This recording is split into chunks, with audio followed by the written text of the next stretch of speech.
This is the Young Changemakers podcast, a global changemakers production.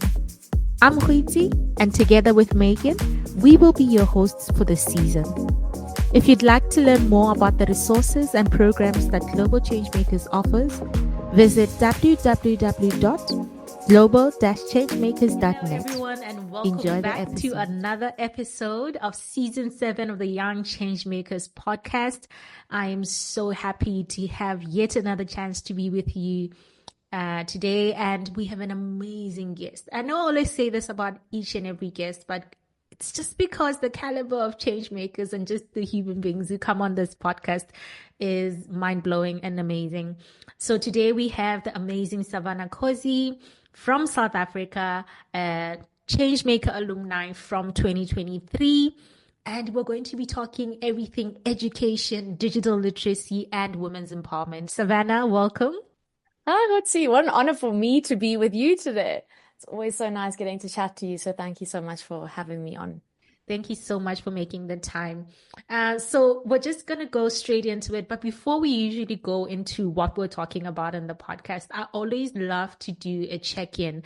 So I just want to ask you on a scale of 1 to 10, how are you feeling right now today? And probably just share one word to describe your current mood. Oh, I love that. I think right now I'm feeling joyous. I think that the past week and the past few months have been really about filling up my cup and following my purpose and my dreams. And I feel that I'm in a state of contentment. Thank you so much actually for having the capacity to come and share your story and the amazing work that you do with us in this episode. Of course, it's such a privilege to be here and to be able to share, and to be able to be on a platform like Global Changemakers is such an honor. So I really am so grateful to be able to spend the next 45 minutes with you. Amazing. All right, I'm just going to start with a little bit of an icebreaker that I like to call this or that. So I want to find out, and I'm sure our listeners want to find out too, are you a morning or evening person? Oh, definitely a morning person. You're probably the first. Oh, really? As if all the other change makers working late into the night. No, I'm definitely a morning person, starting the day off early. I love to exercise in the morning. So yeah, definitely a morning person. That's amazing. Summer or winter? Oh, that's a tough one because I enjoy the energy of summer, but I like being all dressed up for winter and being nice and cozy, with a nice fire. Can I say both? Is that allowed? Definitely. It's definitely allowed. A little bit of I'm saying both. All right. Tea or coffee? So I don't drink either, actually, or neither rather. Yeah, I don't really like hot drinks. It's so funny. So many people can't believe that I don't drink coffee because of my energy. But yeah, I would say neither. If I have to order a hot drink, I will order hot chocolate. Oh, I think I found my person because I always tell people I'm definitely not a hot beverage person. So it feels good to meet somebody who shares that trait. Yeah, way rather have a chocolate milkshake than a hot drink. So I feel you on that one. Nice. All right. Thank you so much for sharing a little bit about yourself, Savannah. Now we're just going to go straight into the podcast.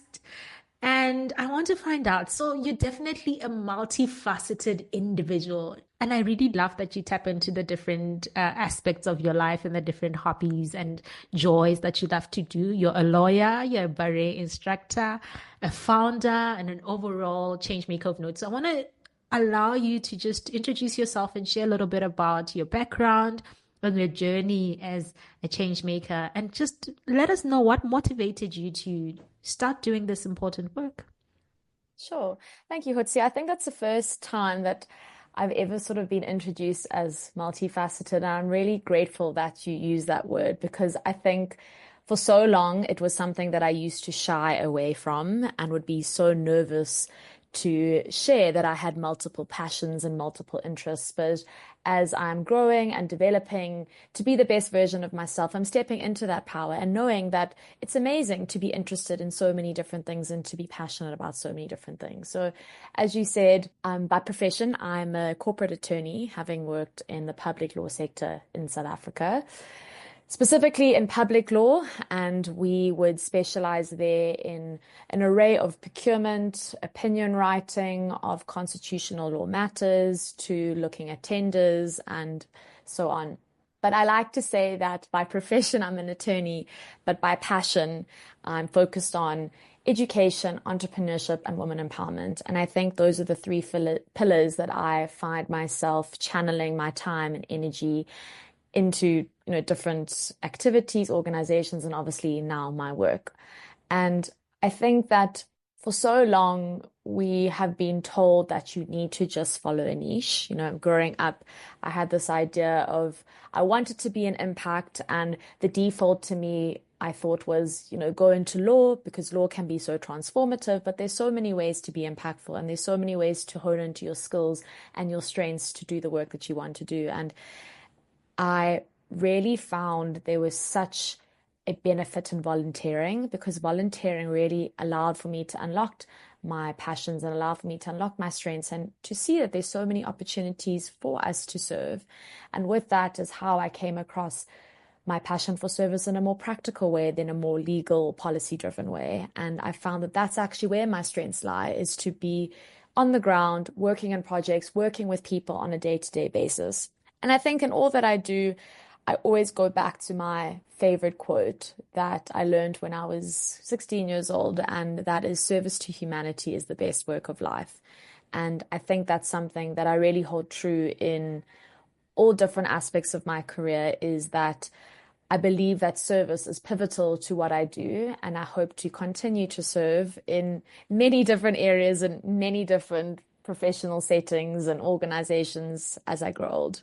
Your story is so beautiful and colorful, and I love that you bring forth, or rather, you're vulnerable with us to let us know that you were not always so forthcoming with sharing that you do so many things, just because of how society sometimes tends to label us. And there's so much beauty in life. Life is so colorful. It's so important to actually be able to tap into all our different strengths and everything that we are passionate about and love, and go through life in an authentic way. So I'm really happy that now you're, going into different aspects of your life and being able to enjoy them and being able to create such beautiful impact. It actually leads me to my next question. I just want to find out then, you mentioned your work in corporate law and public law. I want to find out about that transition, to now be fully immersed in the social impact space. What inspired that shift really? And how do you believe that your legal background has somehow, in one way or another, influenced your approach to education and empowerment? Sure.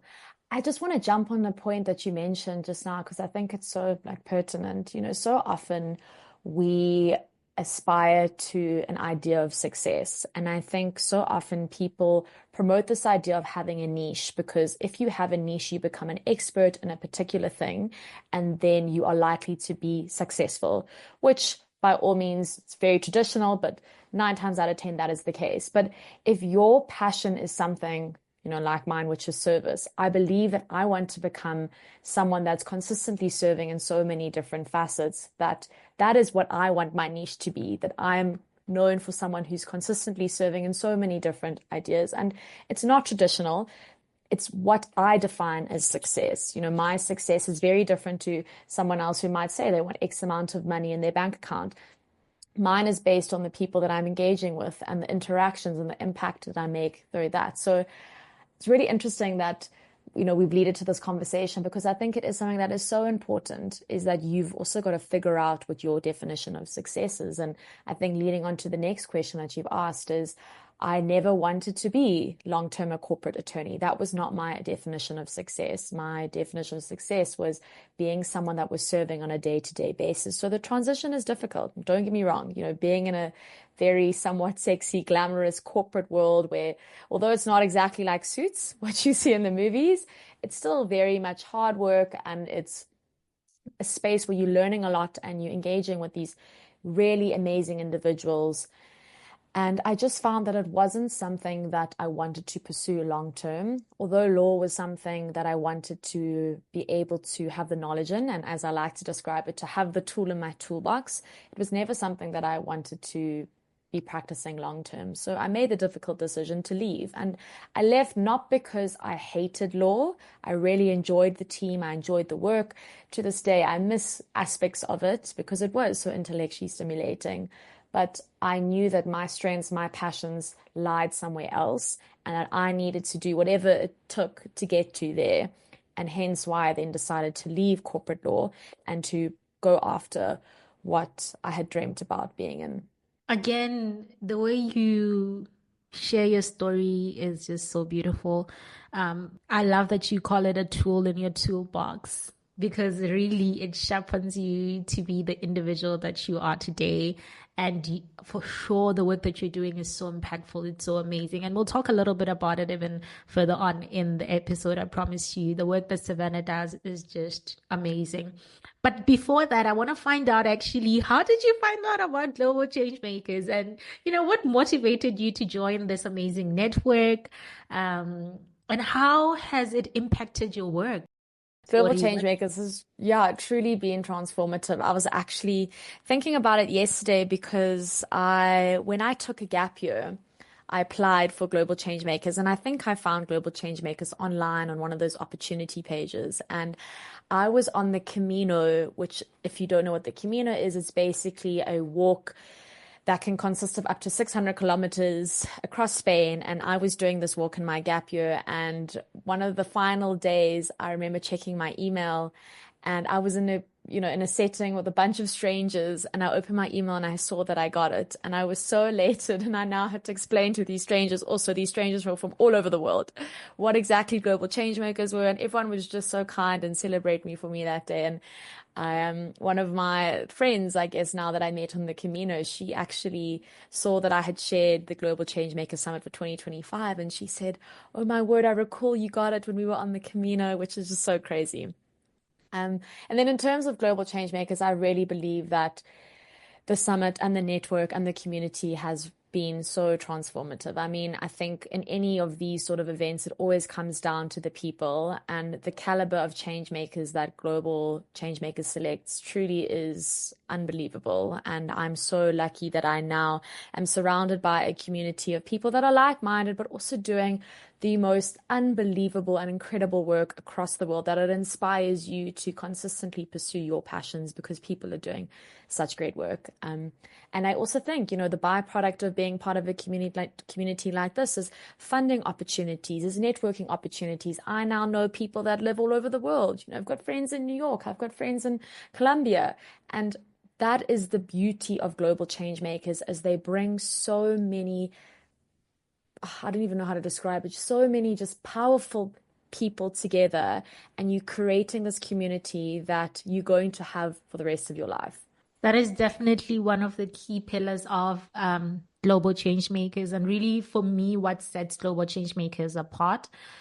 Sometimes, you'd go into spaces and you would feel that the energy is just not right. You feel like we're all just trying to get ahead. We're all trying to showcase what we do. And we do amazing work as young people. But for as long as the passion and the heart for the work that we do doesn't truly lie in the community or the people that we want to have an impact in, and we're just looking at the byproducts and the fruits, the recognition, the awards, then we have missed the mark.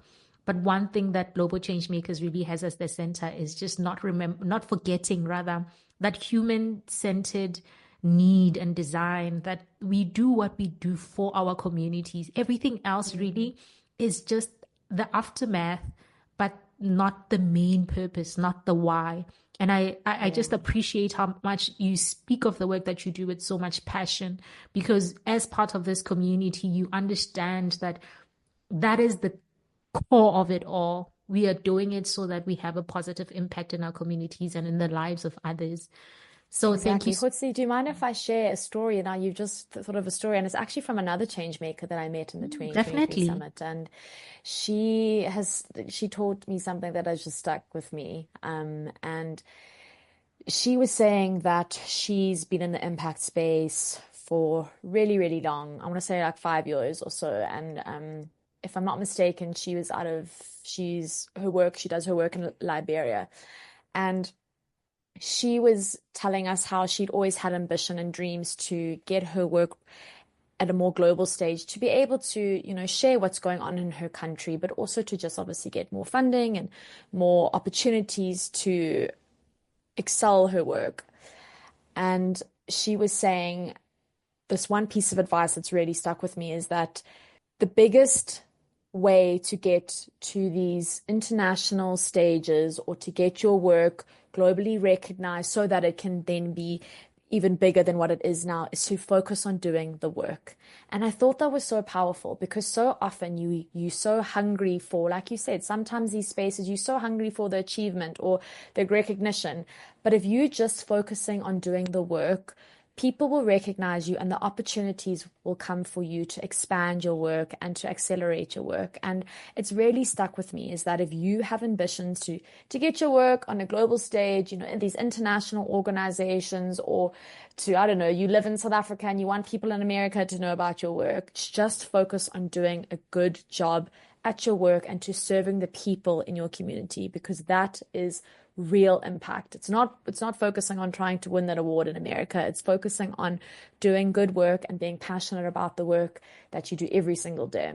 Such a beautiful story that you shared. Thank you so much for sharing it. And I believe that our listeners will really take that to heart.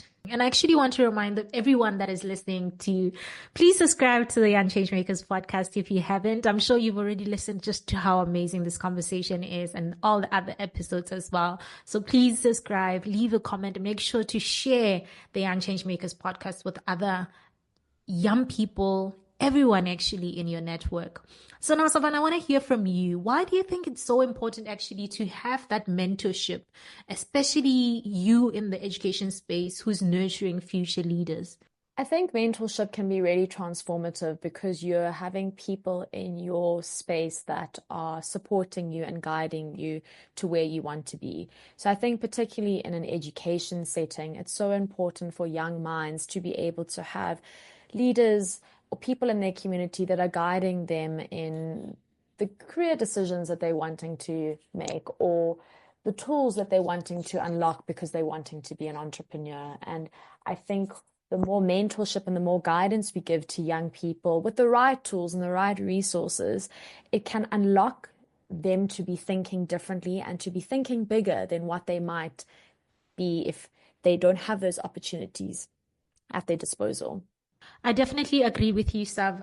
It's so important just to allow young people not to go through the same rough journeys, if any, that we went through. I always say that if I've gone through a path and I know how to go through that season in a more swifter way, and not to take away from the lessons that they might have learned or they might learn in that journey, but they shouldn't be going through hardships of then being able to fulfill their dreams or pursue the different careers that they want. And that's why we are there to share our experiences, to share what has worked for us and what hasn't, to impart the skills that we have so that they are able to even build on them to get where they need to go.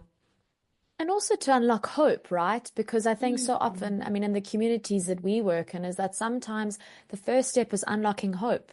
If someone is sitting there and doesn't believe in themselves that they can get to a university or they can become this incredible entrepreneur, they're already limiting themselves. I think sometimes when you have people that have come from similar backgrounds or a young person that's doing incredible things, it inspires hope in someone and gives them the confidence that if this person can do it, I can do it too, or this person is able to get to where they are with this background or this limited funding. I can hustle and work hard and I can achieve my dreams too.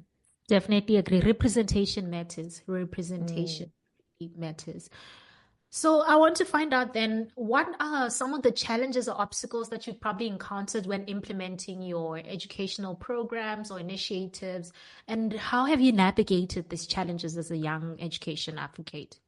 Sure. I think something that's so important when getting into the NPO space is, as you mentioned earlier, it's really about making sure that your programs and your work is being created alongside the community, with the community. It's not something that you create in a boardroom and then you try and go implement in a community. It's something that needs to be designed, thought out with people that are living the experiences. And I think that so often people forget that that's such an important step. That should be the first step in your creating of any sort of impact-based work. And I say that with it being a challenge in that it's important to consistently do that and to consistently remind yourself that how important that is. Because I think as time goes on, you start thinking that you know the answer to the problem, that you should just now implement it. And that's not the case.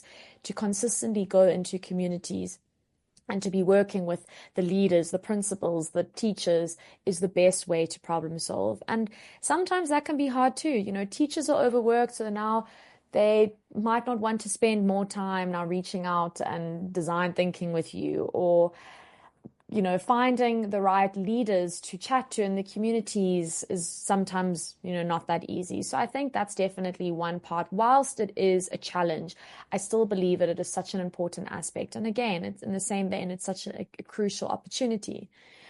I think the second thing, naturally, if anyone else is listening in the nonprofit sector, it would be remiss of me to say that funding. And I think that's something that regardless of where you are, whether you are a social enterprise or a nonprofit, funding can be really, really difficult to secure. And also ensuring that the funding that is being provided is for the projects that you want to do, because often you can engage with funders and they want the projects to be, again, centered around what their ambitions are and not what you've now worked out and designed with the community. So I think that's another challenge that we have faced.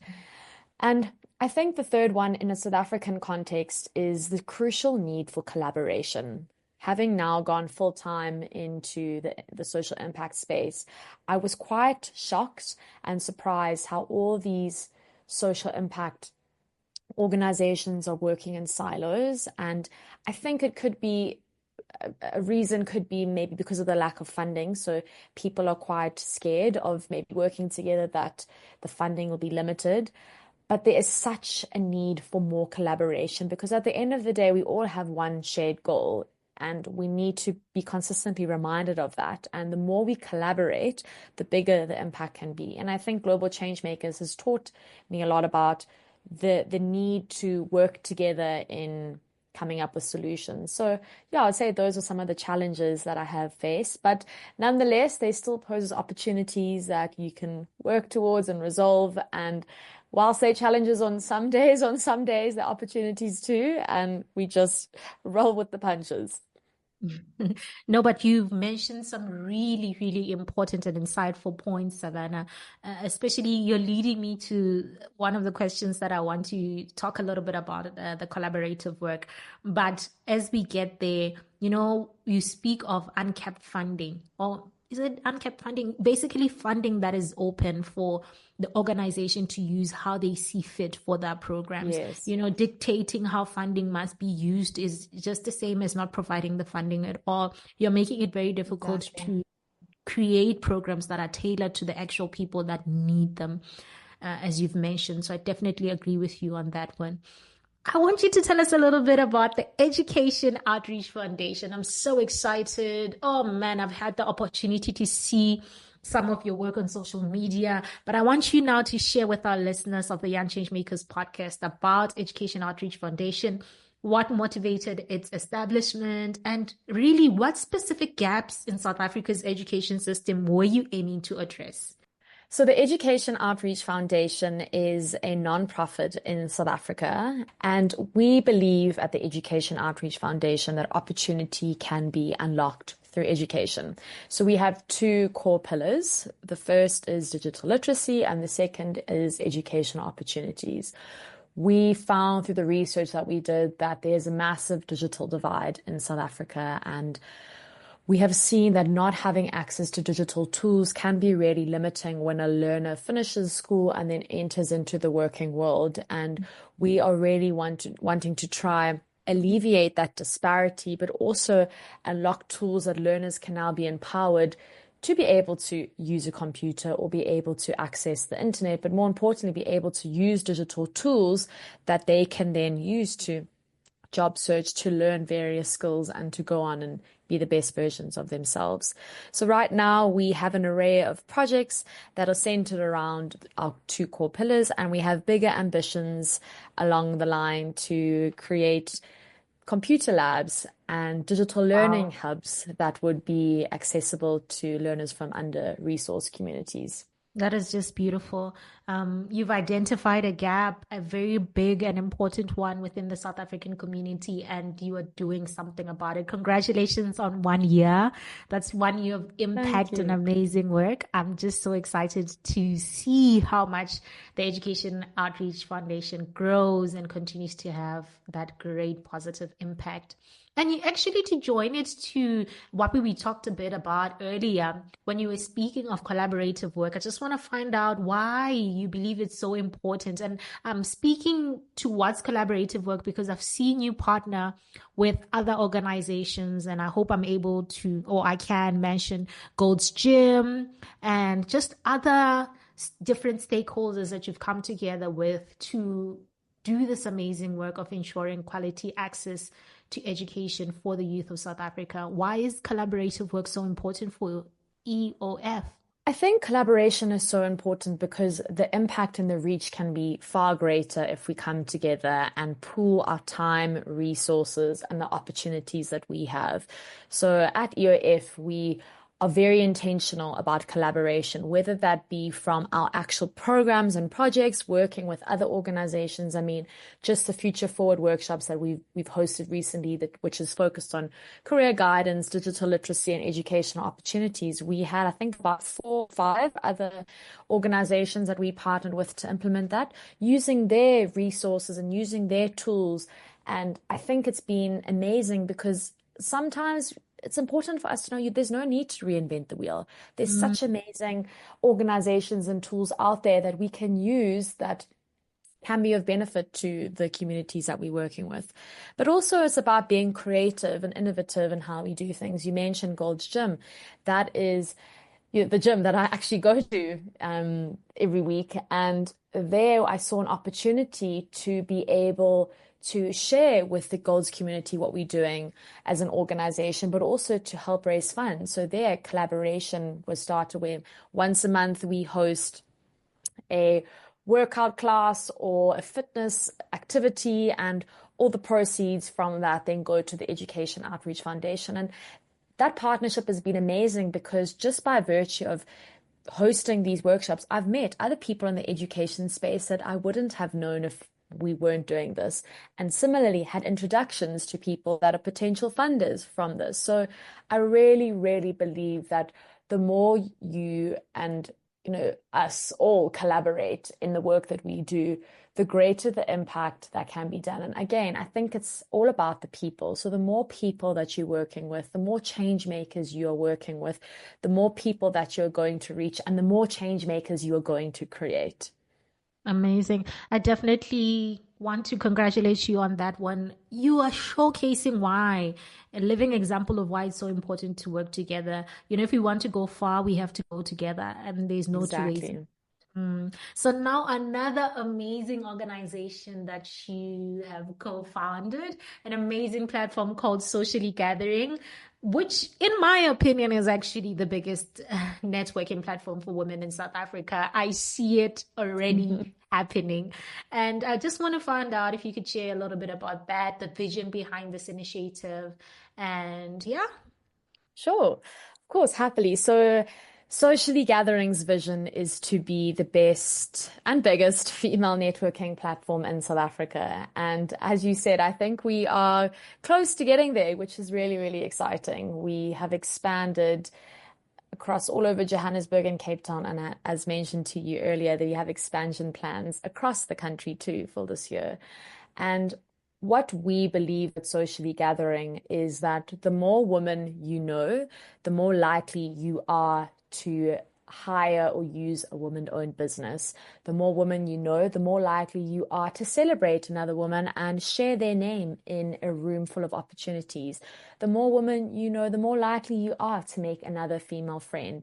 But it all starts with knowing more women. And that's where Socially Gathering comes in. We wanting to, our ambition of wanting to be the biggest female networking platform is to be that first step before even thinking about empowerment, because it's so important in the context of a country like South Africa for people of all backgrounds, all classes, all races, all ages to come together and to meet people that are different to them, because you never know, you might meet your best friend that might be 10 years older than you, or someone that you would never normally engage with in your current environment. And with that, Social Gathering is built around two main aspects. So the first aspect is you can come to our platform to find female friendships. We all know how difficult it is to find friends as an adult, so we are trying to combat that. And the second is all about supporting and ensuring that women are being empowered through business networking. So it's really a really powerful community of women that come together, and it's all about sharing your learnings, your knowledge, and opportunities in the business communities. And what's interesting is my co-founder started Social Gathering out of her need to make friendships, and I joined her as a co-founder for my need for more intentional networking spaces for women. So it was born out of our own need. But as we were growing, we have seen how thousands and thousands of women suffer from the same needs. I wouldn't say suffer, but they are desperate for the same things as us. And what's been really, really reassuring is that sometimes, you think you're going through something alone, but so many of us are going through the same things. And having a community like Socially Gathering, we really are changing the narrative and making opportunities, celebrating, meeting more women, more intentional and more inclusive. Amazing. I'm so excited to see all the amazing work that Social Gathering and the Education Outreach Foundation are going to do. You are doing amazing work, Savannah. Thank you so much for joining us for today's episode. And I'm so sad that we're actually coming to the end of the episode.